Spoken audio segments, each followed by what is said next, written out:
Queria convidar os irmãos a fazer o favor de abrir a sua Bíblia na segunda carta de Paulo a Timóteo, no capítulo 2, versículos 19 a 21. E vou estar falando sobre a firmeza da igreja, ou a firmeza do fundamento de Deus, que é a igreja. 2 Timóteo, capítulo 2, versículos 19 a 21. Diz assim a palavra do Senhor: Todavia, o fundamento de Deus fica firme, tendo este selo: o Senhor conhece os que são seus, e qualquer que profere o nome de Cristo, aparte-se da iniquidade. Ora, numa grande casa, não somente há vasos de ouro e de prata, mas também de pau e de barro, uns para honra, outros, porém, para desonra.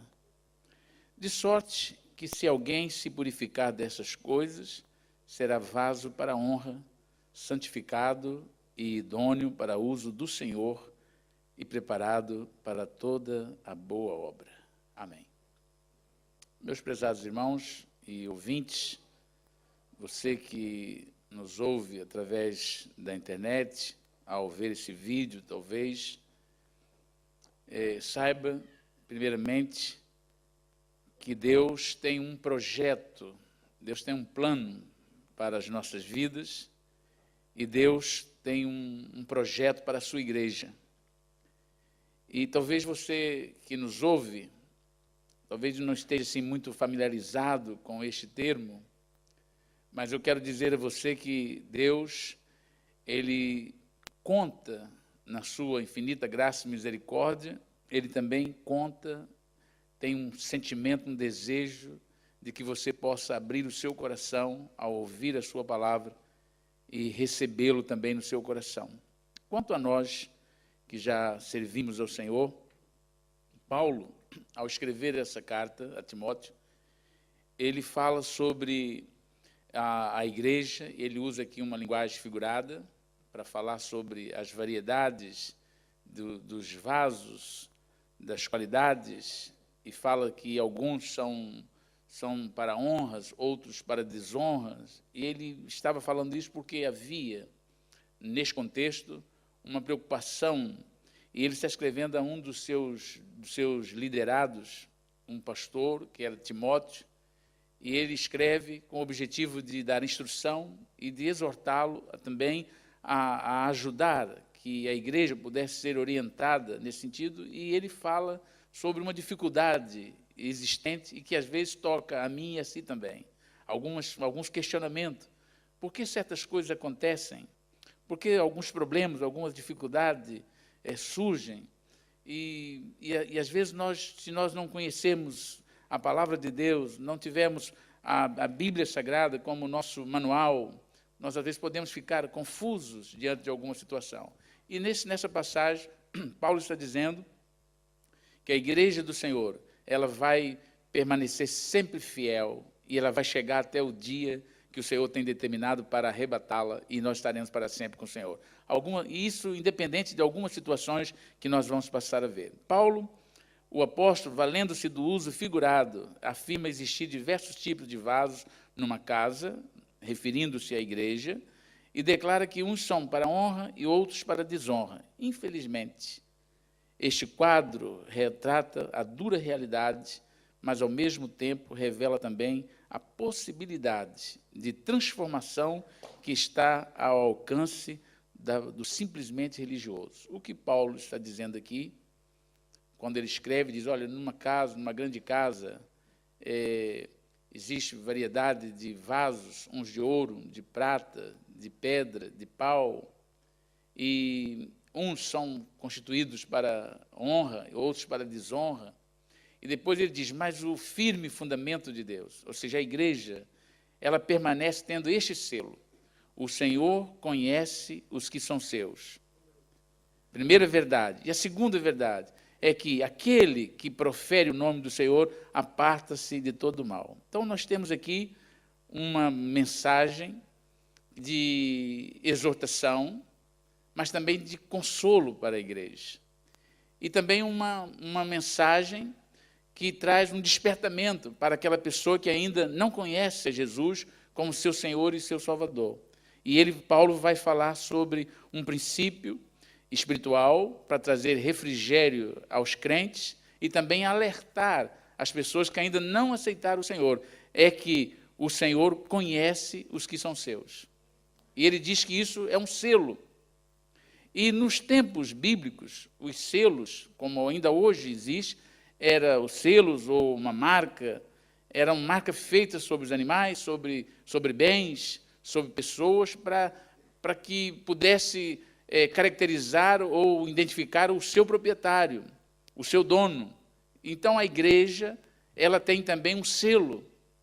A igreja tem um selo que caracteriza o seu dono, que revela quem é o seu dono. E a igreja falando as pessoas, não é este templo. Esse templo aqui é o lugar onde nós reunimos para adorar o Senhor. A igreja somos todos nós, lavados e remidos pelo sangue do Senhor Jesus Cristo, nascidos de novos. Então, essa igreja, diz Paulo, vai explicar aqui que o selo, essa igreja permanece firme, tendo um selo, a saber que o Senhor conhece os que são seus.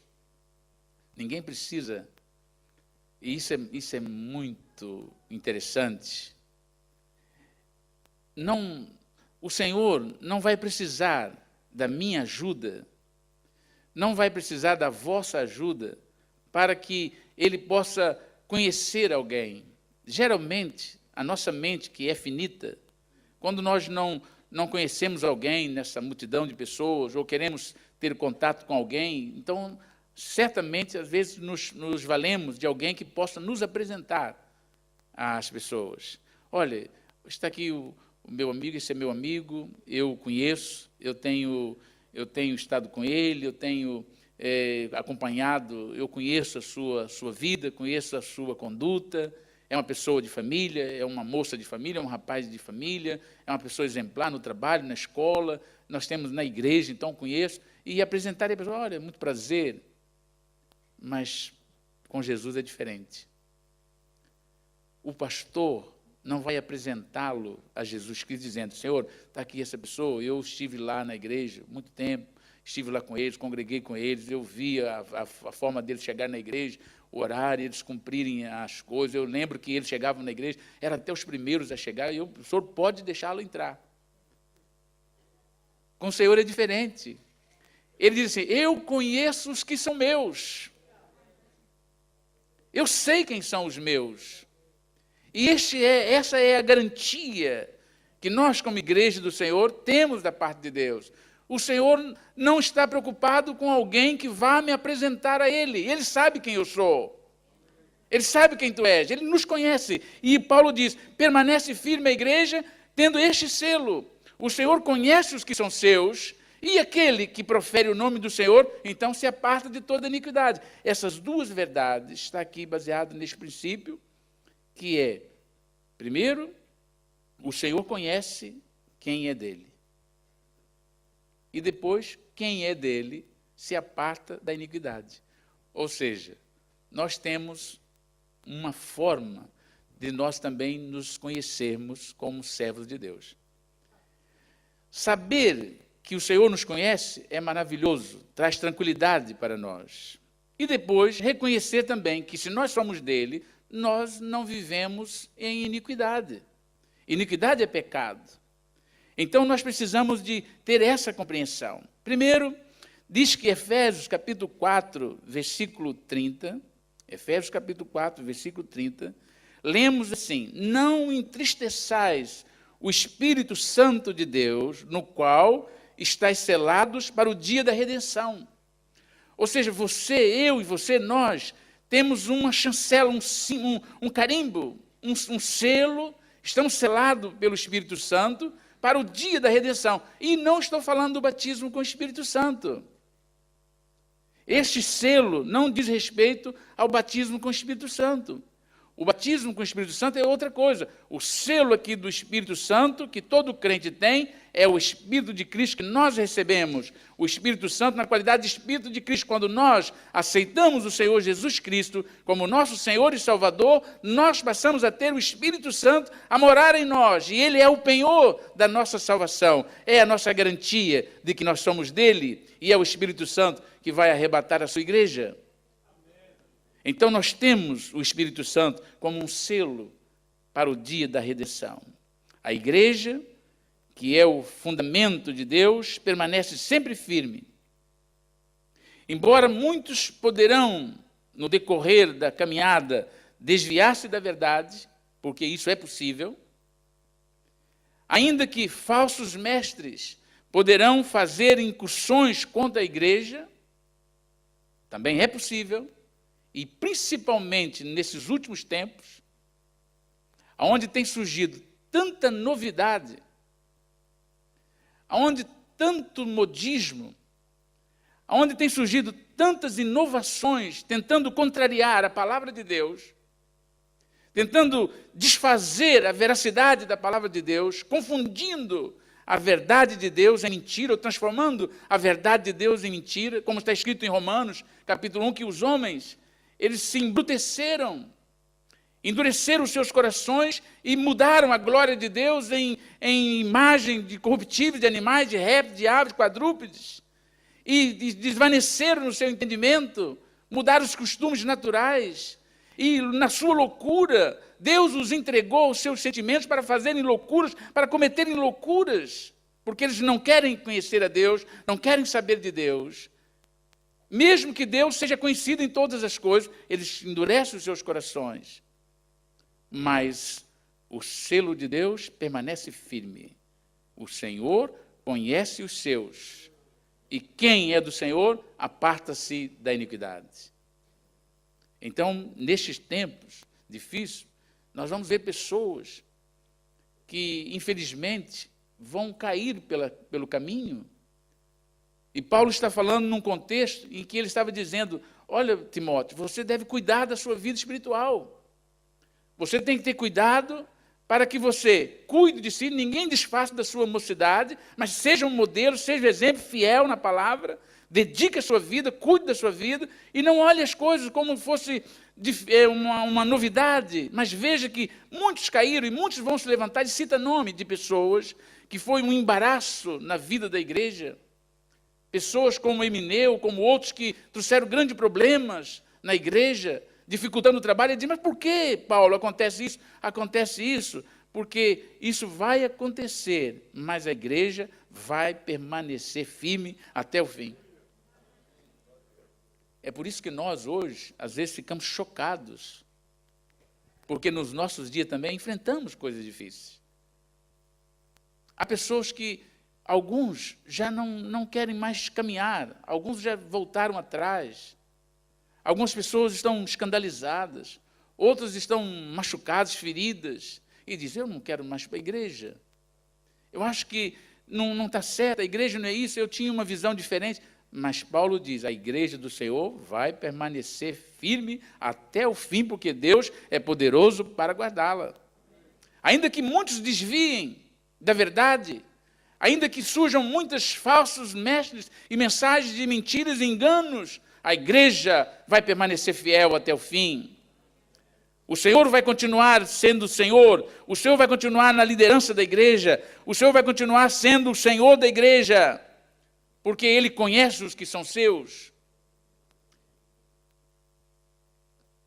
Os projetos de Deus para os seus seguidores, o propósito de Deus para os seus seguidores fiéis, não serão jamais frustrados. Aconteça o que acontecer, Deus vai continuar cumprindo a vontade dEle na minha e na sua vida. Deus vai continuar fazendo-nos passar pelo mar, pelo fogo, pelos espinhos, pelos rios. O Senhor vai continuar nos conduzindo por pastos verdejantes, por águas tranquilas, por amor do seu nome. O Senhor vai cuidar de nós. E a Bíblia ensina que jamais os propósitos de Deus para com a sua igreja serão frustrados. Em Mateus capítulo 16, versículo 18, Existe uma palavra que transmite melhor mensagem, melhor informação, melhor esclarecimento a respeito da igreja. Diz que as portas do inferno não prevalecerão contra a igreja. O inferno pode se levantar contra a igreja, que se levanta contra a igreja, mas ele não prevalecerá contra a igreja. O Senhor da igreja permanece sobre a sua igreja. Não é sobre, é sobre. O Senhor está no controle da sua igreja. Foi comprada com o seu próprio sangue, um preço caríssimo. E hoje nós já cantamos aqui, hoje nós já oramos aqui e já agradecemos a Deus por ter chegado aqui, até aqui. E é de fato um grande privilégio. Chegar hoje, dia 28 de dezembro de 2014, para muitos já perderam até as contas de quantos anos estão na igreja. Às vezes até já confunde tanto tempo. E outros começaram há pouco tempo. Mas o mais importante é saber que nós chegamos até aqui. Quer queira ter muito tempo, muitos anos atrás, ou tendo começado há pouco tempo. O importante é que hoje é mais uma vitória. Nós estamos realizando o nosso último culto no domingo no último domingo do ano. E podemos dizer, até aqui nos ajudou o Senhor. Foi isso que nós cantamos. Quantos momentos, por exemplo, que se nós não puxar pela mente, que às vezes nós também gostamos de dar vazão aos nossos sentimentos, aos nossos pensamentos, mas se nós ignorarmos isso que é natural, que é coisa do ser humano, e às vezes um pouquinho da carnalidade que tenta tomar o lugar da espiritualidade, se nós não pararmos para poder dar vazão ao nosso pensamento, nós nem vemos tantas coisas, tanto sofrimento, tantas coisas ruins que passaram, porque o Senhor foi tão bom conosco, o Senhor foi tão compassivo conosco, tão misericordioso conosco, que nos trouxe até aqui. Gigantes se levantaram, mas o Senhor colocou-os por terra e deu vitória a mim e a você. Nós estamos aqui hoje. Estamos aqui para dizer, Senhor, muito obrigado. Nós não merecemos, mas o Senhor nos trouxe até aqui.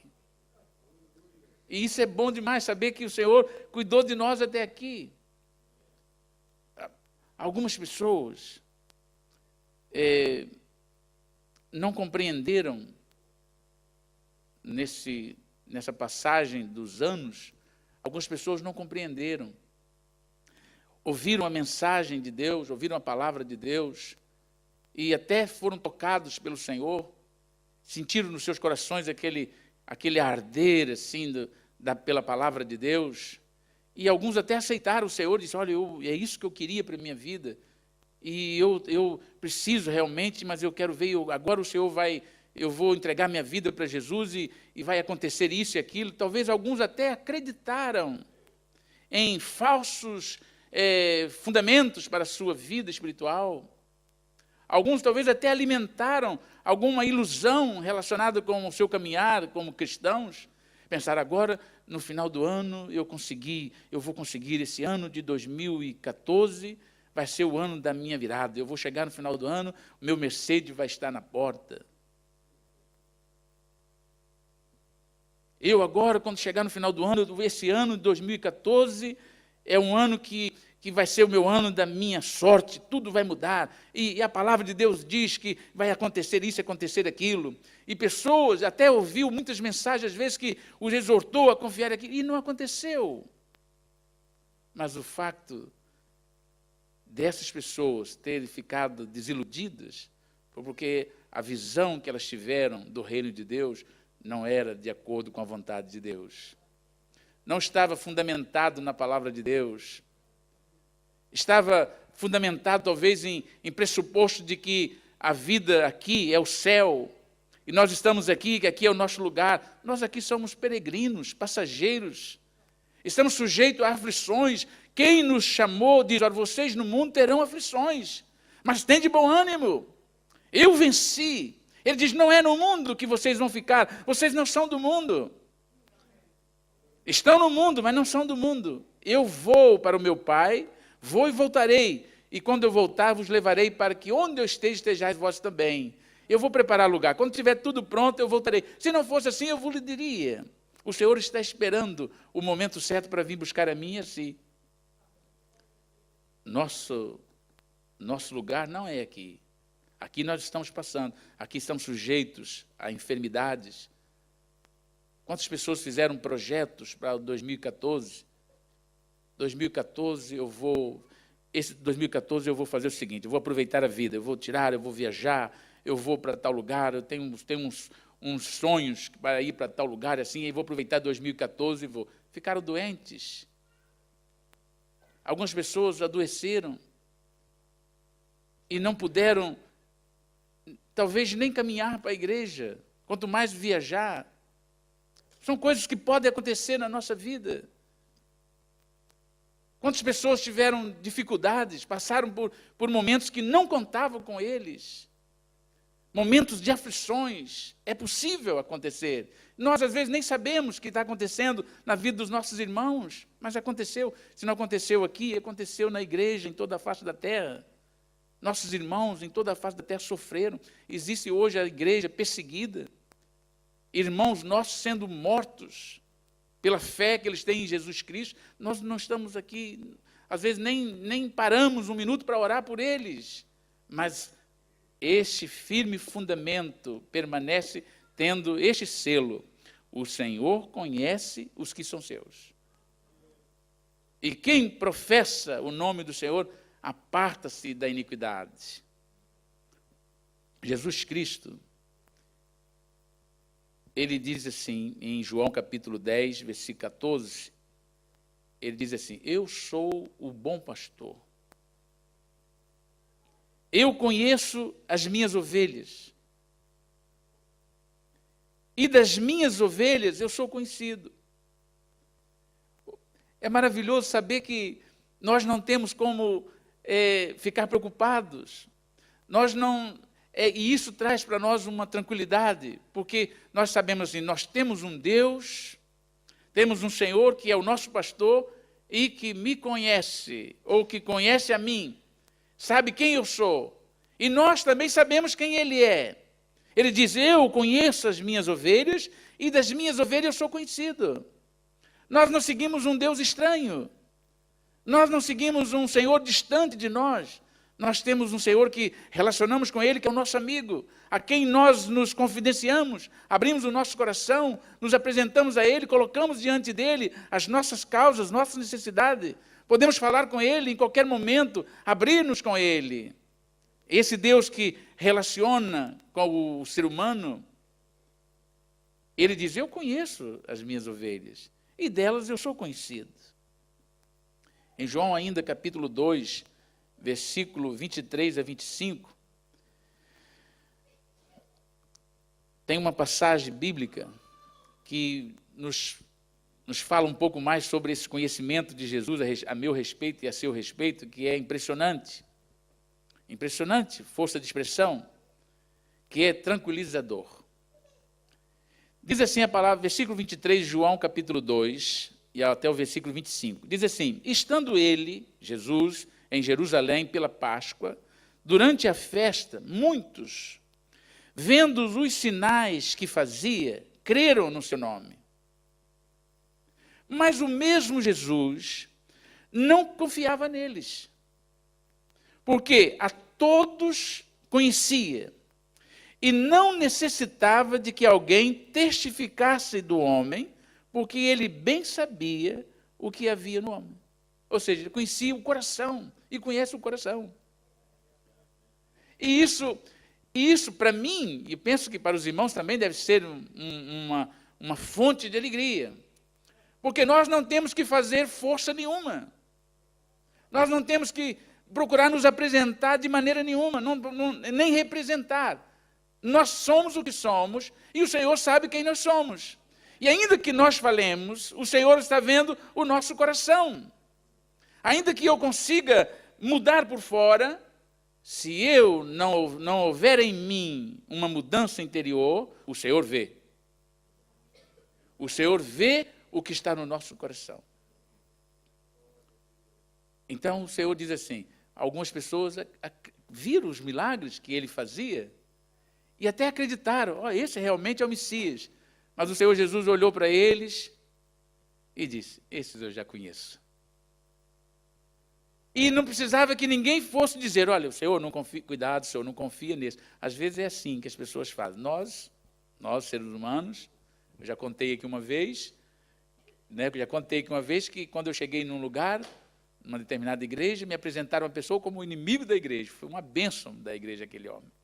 Já contei isso aqui. Por quê? Porque às vezes as pessoas dizem, olha, fulano, cuidado, você não confia muito naquela pessoa, cuidado com aquela pessoa, tentando proteger, né, a pessoa. Quando faz isso, faz no sentido de tentar proteger. Mas Jesus diz assim, a mim ninguém precisa fazer isso comigo. Ninguém precisa vir contar as coisas para mim e nem falar a respeito de ninguém comigo, porque eu mesmo conheço-os. Eu sei quem eles são, conheço o coração deles, sei o que vai no coração deles. Porque eu conheço o coração do homem, o único que tem o poder de conhecer o coração do homem e saber até as intenções dos pensamentos é o Senhor nosso Deus. Ninguém, não está na mão de ninguém fazer isso. E quando os apóstolos, capítulo 1 de Atos, versículo 24 e 25, tiveram que tomar uma decisão para substituir Judas, o traidor, e Pedro, tomando a palavra, diz, nós temos que colocar alguém no lugar de Judas, porque, e tinha lá umas características que eles queriam, tem que ser alguém que andou conosco, que conheceu, que caminhou com o Senhor, que andou e fez os milagres, e foram procurar as características, encontraram duas pessoas. E as duas pessoas eram pessoas que podiam, de fato, ocupar o lugar ali deixado por Judas no apostolado. Capítulo 1 de Atos, versículo 24 e 25. Aí diz que, quando eles oraram, eles disseram assim, como é que nós vamos saber agora? São duas pessoas que cumprem todos os requisitos. São pessoas fiéis, nascidas de novo, são pessoas valorosas, andaram conosco, viram os milagres do Senhor, caminharam conosco, têm exemplo de vida, mas, como nós não podemos colocar dois, vamos pedir ao Senhor para escolher um. E sabe qual foi o método? A oração. E sabe por que eles oraram? Porque eles, na oração que eles fizeram, eles disseram, Senhor, Tu, Senhor, é conhecedor dos corações de todos. O Senhor é o conhecedor dos corações de todos. Mostra-nos a qual destes dois tens escolhido, para que tome parte nesse ministério e apostolado de que Judas se desviou para ir para o seu próprio lugar. Então, o que os apóstolos tinham é o que nós temos como igreja. É o conhecimento de que quem conhece o coração do homem é Deus. Ninguém consegue enganar o Senhor.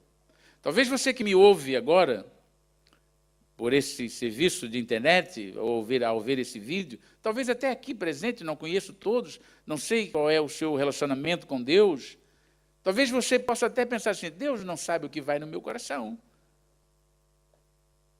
Ninguém sabe, eu não contei para ninguém, eu não disse a ninguém, mas eu quero dizer a você, que se você pensa assim, está muito enganado, porque Deus conhece o segredo do seu coração. Deus vê o seu coração. A Bíblia diz que o coração de todos estão nas suas mãos. Todos, está patente aos olhos de Deus. Não tem como esconder de Deus. O salmista diz, Senhor, se eu subir aos céus, Tu lá estás. Se eu descer aos abismos, também Tu estás lá. Não tem como fugir da presença do Teu Espírito Santo. Tudo está patente aos olhos do Senhor. Então, por um lado, isso pode ser assustador para algumas pessoas, mas para nós, a igreja, é um conforto. Para nós, a igreja é um consolo. Para nós é um refrigério. Saber, o meu Deus, o meu Senhor sabe quem eu sou. O Senhor conhece o meu entrar, conhece o meu sair, conhece o meu sentar, o meu levantar. Tudo está patente aos olhos do Senhor. Eu não preciso de me preocupar com isso. Eu posso deitar na minha cama, colocar a minha cabeça no meu travesseiro, dormir tranquilo, porque se o toque da trombeta soar, eu subirei com o Senhor, porque o Senhor me conhece. Isso para nós, a igreja, é um refrigério. Mas para aqueles que andam fora da vontade do Senhor é um terror, é assustador, mas eu também tenho a informação da parte de Deus para com essas pessoas. No capítulo 3 de Apocalipse, versículo 1 a 3, encontramos uma outra afirmação de que o Senhor conhece todas as coisas e que a sua igreja pode ficar tranquila. Mas para aqueles que estão fora da vontade do Senhor, ouça, Deus sabe tudo sobre a sua vida. Um dia, eu vou ler o capítulo 3 de Apocalipse, mas deixa eu falar aqui. Um dia, eu estava numa missão a pregar a palavra de Deus, o Evangelho, e por uma mania que às vezes nós apanhamos, às vezes cita certos nomes, e, por exemplo, Abigail, fala assim, e tem às vezes, a gente gosta de interagir com as pessoas, e às vezes pega-se algumas manias de ir na mensagem e tal. E eu, lá, não sou muito disso, mas de vez em quando a gente esquece também, e estava ministrando a palavra, e estava falando, não sei qual é o teor da palavra mais, não lembro, tem muito tempo, e virei assim e disse, entende, irmã? E falei o nome de uma irmã. E quando eu falei, ela mudou de cor, ficou assim com aquele sentimento assim de fechado, e quando terminou o culto, dirigiu-se a mim e disse, pastor, nunca mais eu ponho os pés aqui dentro dessa igreja, porque o irmão fulano de tal é desonesto, porque eu confidenciei a ele uma coisa, e ele veio imediatamente contar ao pastor. Eu disse, não, irmã, o irmão não me falou nada, eu nem sei... Não, e ficou revoltado, era uma nova convertida. E eu disse, então, espera aí, não vai embora, eu quero te mostrar uma coisa na palavra de Deus. Porque isso você devia ver de outra forma. Olha, você vê o amor de Deus por você tão grande, que a Bíblia diz que quando nós profetizamos, o segredo do coração das pessoas são manifesto, e ela vai testificar, essa pessoa vai testificar que Deus está no vosso meio. O que Deus fez foi falar contigo, que aquilo que você falou lá no seu oculto, Deus viu e tem uma resposta para a sua vida. Deus vê o segredo do seu coração. E para uma pessoa que não tem o conhecimento da palavra de Deus, fica assustado. Como é que Deus sabia isso? E pensa que alguém foi contar. O profeta Eliseu passou por essa experiência. Porque ele estava lá em Samaria, e o rei da Síria fazia lá uns planos para poder atacar Israel, e o profeta deitado lá na sua cama, Deus revelava a ele o plano do rei da Síria. E o profeta mandava chamar o rei de Israel e dizia, olha, vocês não passam por lá, porque o rei da Síria está armando uma emboscada contra vocês e vai fazer isso, isso e isso. E o rei ouvia aquela voz e saía fora. E o rei da Síria ficou indignado. Espera aí, 2 ou 3 vezes que nós fazemos aqui um plano militar para poder apanhá-los desprevenidos, alguém vai lá e conta-os. Tem um traidor entre nós. E começou a reunir os seus súditos para poder descobrir qual era o traidor que estava ali no meio deles, entregando as estratégias militares. E levantou alguém que já tinha tido uma experiência com Deus e a respeito do profeta lá em Israel, disse, Senhor, deixa eu te dizer uma coisa, não é ninguém de nós que está traindo o rei. É que lá em Israel tem um profeta, um homem de Deus, que Deus fala com ele na sua cama enquanto dorme. O que o rei planeja aqui, Deus revela-o lá. E o rei diz, será possível? Existe isso? Sim, nós temos um Deus vivo, que conhece os segredos do coração do homem, genericamente falando, e Deus revela o segredo do coração das pessoas. Então o nosso Deus sabe tudo, conhece tudo. Não tem como fugir da sua presença. Como eu disse que para nós é um refrigério, e é assustador para aqueles que estão fora da vontade de Deus, é que deve emendar-se. Ouça o que diz Apocalipse 3, versículo 1 a 3. E ao anjo da igreja que está em Sardes escreve, ao pastor da igreja, isso diz o que tem os 7 Espíritos de Deus e as 7 estrelas. Conheço as tuas obras, que têm nomes de que vives e estás morto. Olha, Deus Ninguém foi lá contar para Deus. Mas Deus disse, espera aí, deixa eu dizer uma coisa. Eu conheço as tuas obras. Eu sei o que andas a fazer. Eu sei, desde quando você começou a realizar, até agora eu sei. E, aliás, ainda digo mais, você tem nome até de que vive, mas nesse estado está morto. Espiritualmente. Estava lá caminhando, estava fazendo, espiritualmente estava morto. E ouça o conselho. Tem nomes de que vives e estás morto. Versículo 2. Sê vigilante e confirma os restantes que estavam para morrer, porque não achei as tuas obras perfeitas diante de Deus. Posso acrescentar aqui uma expressão que está lá na Bíblia, dizendo assim, pesado foste na balança e foste achado em falta. É que quando Deus vai examinar a pessoa, Ele não julga pela minha informação. Ele julga pelo conhecimento que ele tem do segredo do coração, daquilo que vai na alma da pessoa, no coração da pessoa. Deus nunca erra, porque nós podemos errar. Nosso julgamento, já falei isso aqui, os irmãos sabem, os irmãos são inteligentes, sabem que às vezes nós julgamos errado, mas Deus não erra, Deus nunca se engana.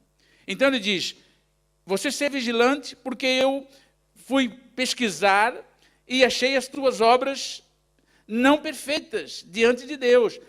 E o conselho é este, lembra-te, versículo 3, lembra-te, pois, do que tens recebido e ouvido, e guarda-o e arrepende-te. Para as pessoas que têm ouvido de Deus, têm recebido e não têm guardado a palavra de Deus, não está andando de acordo com a vontade de Deus, o conselho é este, guarda o que você tem recebido e ouvido e arrependa-te. Se não vigiares, virei sobre ti como um ladrão, e não saberás a que hora sobre ti virei. Ou seja, por um lado, para a igreja, é um refrigério saber que Deus tem tudo sob controle. Para aquelas pessoas que não andam de acordo com a vontade de Deus, uma exortação e um convite ao arrependimento, para que o Senhor não venha na hora que você menos esperar. E este vir, ouça, nós como igreja, talvez você esteja me ouvindo agora e diz, o Senhor vai demorar, desde quando meu pai ainda era menino, diz ele que o meu avô contava e falava que Jesus voltava e nunca voltou. Ouça, a qualquer momento, o Senhor Jesus poderá voltar para buscar a sua igreja. Nós aguardamos Jesus ainda hoje. Mas se ele não vier hoje para buscar a sua igreja, ele pode levar a mim e a si. Nós não sabemos, eu não estou ameaçando. Aí o pastor agora está me ameaçando, se eu não... Não estou te ameaçando, estou dizendo uma verdade. E vou contar mais uma experiência que tive. Um determinado dia, estava eu encarregue de trazer uma mensagem num culto, e o culto atrasou. Houve uma programação um pouco, estendeu-se um pouco mais, e algumas pessoas esticaram um pouquinho mais, e o dirigente ficou preocupado. Eu digo, pode deixar comigo que eu prego com 3 minutos. Pode deixar comigo que eu prego com 3 minutos. E já se ouviu a leitura da palavra, já pregaram, já falaram, e deixa comigo que eu prego com 3 minutos. E eu vou terminar o culto no horário exato. E ele olhou assim, pode ficar tranquilo. Tranquilizei o dirigente que ficou preocupado, que eu era o pregador e as horas estavam coisa. Disse, o pastor vai pregar agora, como é que vai ser? E sabia que não podia, mas estenderam lá. E eu, de fato, preguei com 3 minutos. E disse assim, o salário do pecado é a morte, e o dom gratuito de Deus é a vida eterna em Cristo Jesus. Usei este versículo. E diz assim, eu não conheço você, não sei quem é, não sei que você, se é a primeira vez que entrou aqui, se não é, não sei quem, não sei. Eu só sei dizer o seguinte, que o diabo, ele diz assim, o salário, ele só apresenta esse texto para você, o salário do pecado é a morte. E é de fato.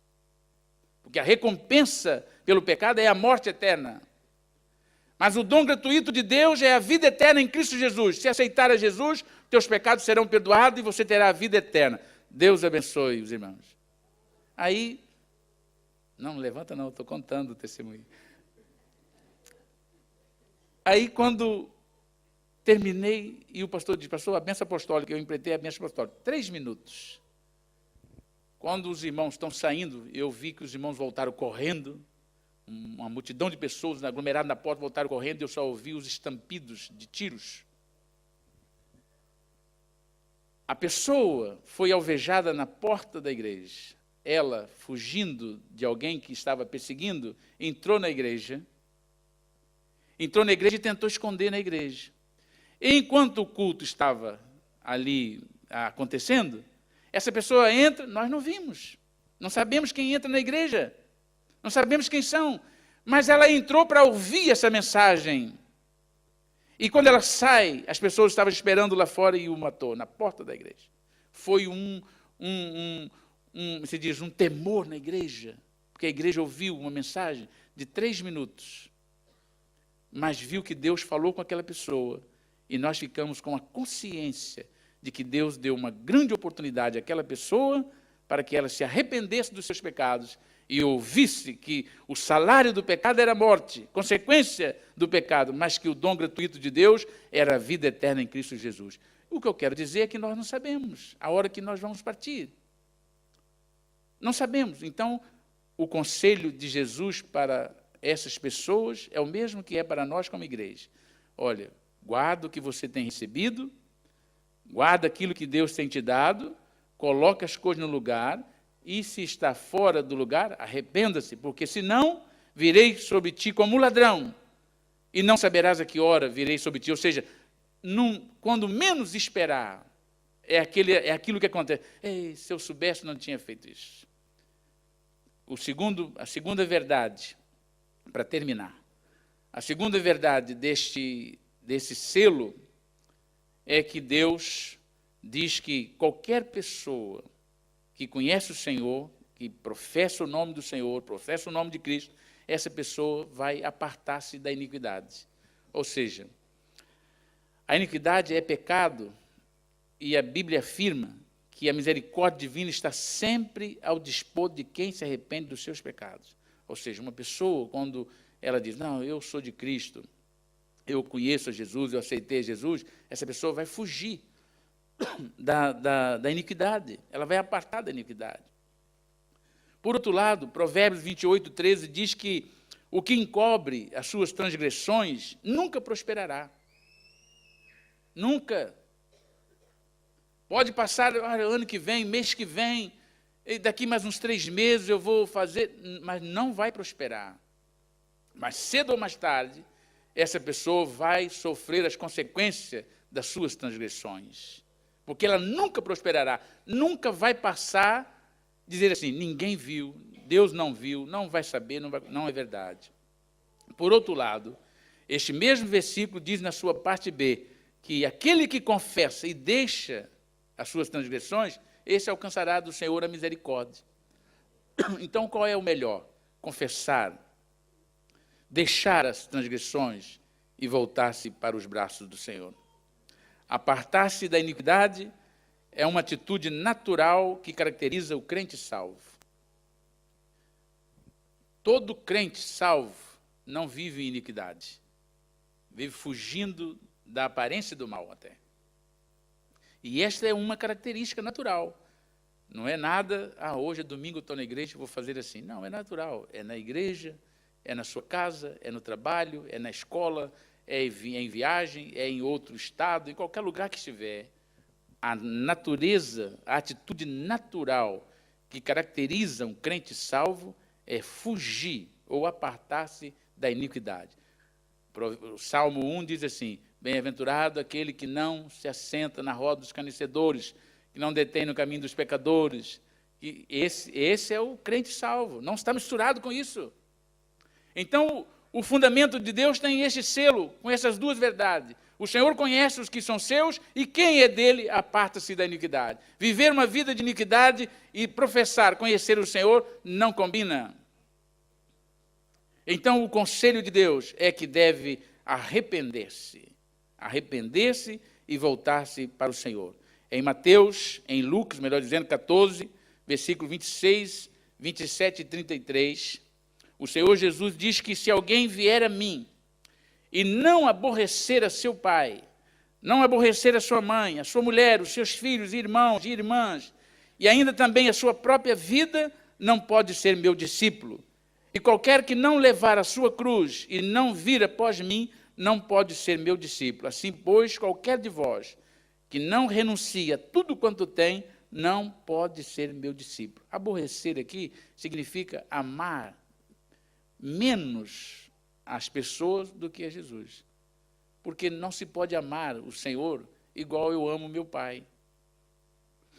Eu amo meu pai, é minha mãe, mas o amor meu pelo Senhor tem que ser superior ao amor que eu tenho pelos meus pais. Eu amo a minha esposa e os meus filhos, mas o meu amor por Jesus tem que ser superior ao amor que eu tenho pelos meus filhos. E Jesus disse, se alguém amar-me menos do que ao seu pai, a sua mãe, os seus filhos, essa pessoa não pode ser meu discípulo, porque Deus nunca vai aceitar estar em segundo plano na sua vida. Jesus não quer ser a sobra, ou aquela pessoa que quando você não tem mais ninguém, você corre para ele. Não. Talvez as religiões podem até implicar em sugestionar ou trazer uma informação de que você pode fazer, mas Deus não te aceita assim. Você tem que colocar Jesus em primeiro lugar na sua vida. A Bíblia diz, buscai o reino de Deus e a sua justiça em primeiro lugar, e as demais coisas serão acrescentadas. Então, Jesus informou que as pessoas não podem viver enganadas. É por isso que nessa noite, o meu desejo, ao transmitir essa palavra, que conforto e consolo para a igreja, e eu disse que é uma exortação para o não crente, é dizer que existe um propósito de Deus, existe plano, e Deus pode te abençoar, mas você tem que desejar isso na sua vida. Um exemplo, no capítulo de Lucas 19, versículo 8, diz que Zaqueu era um publicano, um cobrador de impostos, era uma pessoa que vivia envolvido na corrupção, e um dia Jesus entrou na sua casa, e quando estava na sua casa, ele foi tocado pelo aquele momento, reconheceu o seu estado, as suas condições, e disse, Senhor, está no versículo 8 do capítulo 19 de Lucas, ele diz, levantando-se Zaqueu, disse, Senhor, eis que eu dou aos pobres metade dos meus bens, e se alguma coisa tenho defraudado alguém, restituo quadruplicado.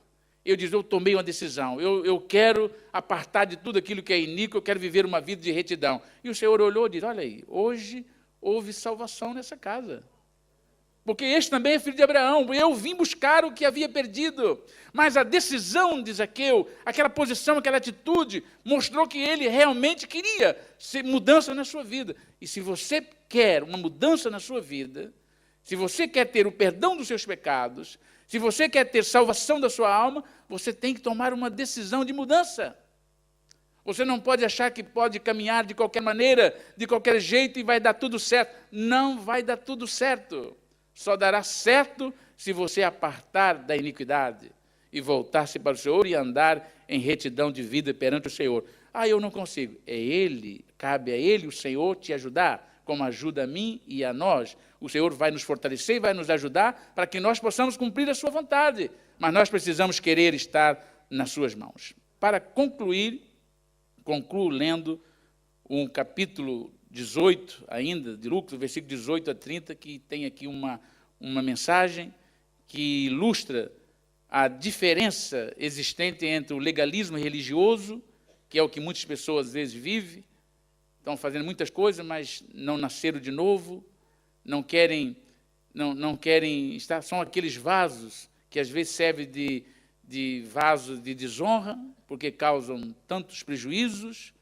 E Paulo diz, mas se purificar a si mesmo, então poderá tornar-se num vaso de utilidade, de honra, de glória, de louvor para o Senhor, para o uso do Senhor. E aqui tem uma passagem que nos mostra a diferença entre esse legalismo religioso e o amor que se deve a Jesus Cristo. Diz assim, capítulo 18 de Lucas, versículo 18 a 30, e perguntou-lhe um certo príncipe, dizendo, bom mestre, que hei de fazer para herdar a vida eterna? Jesus lhe disse, por que chamas-me bom? Ninguém é bom, senão um que é Deus. Sabe os mandamentos. Não adulterarás, não matarás, não furtarás, não dirás falso testemunho, honra teu pai e a tua mãe. E ele interrompeu Jesus e disse, Senhor, todas essas coisas tenho observado desde a minha mocidade. E quando Jesus ouviu isso, disse-lhe, ainda te falta uma coisa. Jesus, como conhece o coração, Jesus viu, olha, esse jovem é um legalista, religioso. Ele, eu não bebo, eu não fumo, eu nunca matei, nunca roubei, nunca faço isso, não faço aquilo, eu faço bem, eu faço tudo, eu obedeço. E Jesus olhou o coração dele e disse, aparentemente até que parece que está tudo bem, mas tu és apenas um religioso. E eu vou provar que o teu coração não é bom. E Jesus foi lá no âmbito da sua necessidade para trazer o arrependimento. Jesus não fez isso para humilhá-lo, fez para salvá-lo. Tocou no seu coração e diz, olha, ainda te falta uma coisa.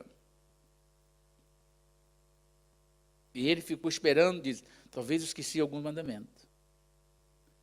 Mas Jesus diz, vai, vende tudo o que tens, reparte-os pelos pobres, e terás um tesouro no céu. Vem e segue-me.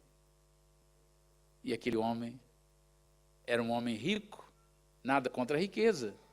O problema dele é que ele estava agarrado à riqueza. Jesus mostrou que o coração dele não estava disposto a abrir mão de nada por causa do Senhor. Aquilo era mais importante para ele do que a própria salvação da sua alma, era mais importante do que Jesus para ele.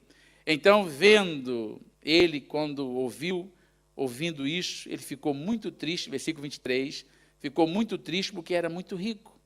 E vendo Jesus que ele ficara muito triste, disse, quão dificilmente entrarão no reino de Deus os que têm riqueza. Porque é mais fácil entrar um camelo pelo fundo de uma agulha do que entrar um rico no reino de Deus. E quando Jesus falou, escandalizou um grupo de pessoas, como você talvez que esteja a me ouvir agora, diz, então quer dizer que os ricos não vão ser salvos? Não é isso que Jesus disse. Jesus diz que a riqueza, se a pessoa coloca o coração na riqueza, diz que a raiz de todos os males é o amor ao dinheiro. Não é o dinheiro faz bem. Até queria ter alguns mais agora. Mas o amor ao dinheiro é a razão de muitas pessoas se perderem. E Jesus então disse, olha, os discípulos quando ouviram aquilo escandalizaram. E eles disseram, logo, quem pode salvar-se? Mas Jesus respondeu, versículo 27, as coisas que são impossíveis aos homens são possíveis a Deus. E disse Pedro, Senhor, eis que nós, Pedro agora, então nós somos valentes mesmo. Pedro disse, Senhor, eis que nós deixamos tudo e te seguimos. E ele lhe disse, na verdade vos digo, que ninguém há que tenha deixado casa, ou pais, ou irmãos, ou mulher, ou filhos, pelo reino de Deus, que não haja de receber muito mais neste mundo e na idade vindoura a vida eterna. Está ligado, o amor a Jesus Cristo está diretamente ligado com a nossa possibilidade de vida eterna. Se nós colocarmos Jesus em primeiro lugar na nossa vida, estamos cuidando da nossa vida espiritual, estamos cuidando de nós e vamos um dia estar com o Senhor no céu. O firme fundamento de Deus tem este selo, o Senhor conhece os que são seus, e os que são seus aparta de toda iniquidade. Vive para Deus, é do Senhor, tem essa convicção, e talvez, para aquele que ainda não aceitou Jesus, talvez, neste momento eu esteja a falar com alguém que não desfruta dessa paz que nós desfrutamos, essa paz tranquilizadora, porque nós sabemos que não é pelos nossos méritos, não são pelos nossos méritos, mas pela bondade de Deus, temos conhecido o Senhor, temos entregado a nossa vida ao Senhor, andamos nos seus caminhos, obedecemos a sua palavra, dedicamos a Ele. Talvez não possa ainda desfrutar, mas hoje pode ser o seu dia. O dia apropriado para que você tome essa decisão de vir a Jesus, arrependido e confessando os seus pecados. Imediatamente receberás também este selo de propriedade do Senhor. Aí você vai sair daqui com a garantia da vida eterna. Se houver alguém aqui nessa noite, nós vamos ficar de pé, faz favor, e nós vamos estar orando. Se houver alguém aqui essa noite, presentemente, que ainda não aceitou Jesus, não tem a certeza de salvação, não tem essa convicção de ter a sua vida entregue ao Senhor, nas mãos do Senhor, e saber que o Senhor tem você, conhece você, sabe que você é dele. E que talvez nessa noite queira tomar uma decisão, confiando na palavra de Deus, aceitando a vontade de Deus para a sua vida, e diz: Senhor, eu quero pertencer ao teu povo, eu quero que o Senhor me conheça como seu, ou como sua. Eu quero ser eu quero que o Senhor tenha sobre mim o teu selo de propriedade, e que eu possa ter a certeza de vida eterna, e receba também essa tranquilidade no meu coração, agora, enquanto aqui vivo, e depois na eternidade, estar com o Senhor para sempre. Se houver alguém nesta casa, nessa noite, que ainda não aceitou a Jesus como seu Salvador, diz: eu ainda não fiz isso, mas eu quero Jesus no meu coração, eu quero ter Jesus como meu Senhor, como meu Salvador, mas como meu Senhor. Eu quero entregar minha vida para o Senhor, eu quero uma mudança de vida, eu quero uma transformação. Talvez na sua casa, você também aí mesmo pode fazer esse momento, tomar essa decisão ao lado do Senhor, de: Senhor, eu estou aqui, não estou lá na igreja, mas eu estou aqui, o Senhor está aí contigo. E você pode também tomar essa decisão agora e dizer: Senhor, eis-me aqui, eu quero ter salvação, eu quero ter perdão dos meus pecados, eu quero que o Senhor apague todos os meus pecados, que o Senhor possa me lavar, fazer-me nova criatura, fazer eu nascer de novo, ser uma nova criatura. E essa decisão vai mudar a sua vida e vai te garantir a vida eterna. Se houver alguém aqui, eu quero convidar que dê um sinal com a sua mão. Levante assim a sua mão, alguém que quer dizer: eu quero aceitar o Senhor.